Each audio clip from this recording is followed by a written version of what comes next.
Live from the world's capital markets, here are the latest financial headlines brought to you by News Factory. Hello and welcome to Thursday's Daily Financial Digest. And here's what's making the headlines in the markets today.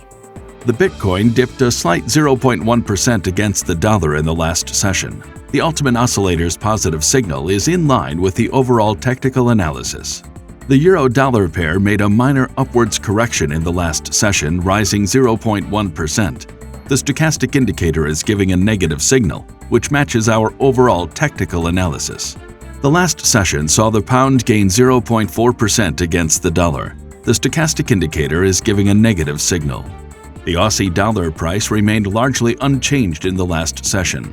The MACD is giving a negative signal, which matches our overall technical analysis. And now let's hear what our chief analyst picked up for us today.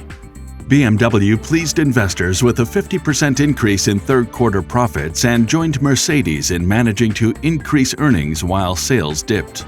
British businesses reported faster growth in October, helped by fewer curbs on foreign travel. But the Bank of England is likely to be worried about record rises in the costs faced by businesses.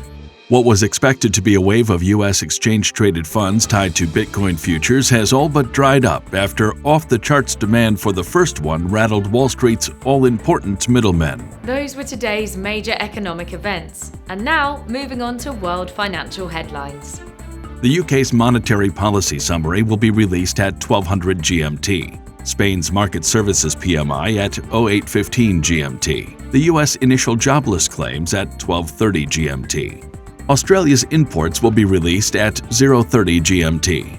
The UK's market construction PMI at 0930 GMT. Japan's overall household spending at 2330 GMT. We hope that you've enjoyed Thursday's market outlook. On behalf of all of us here, we wish you a productive trading day. Be sure to join us tomorrow morning for the latest news and events from the financial markets.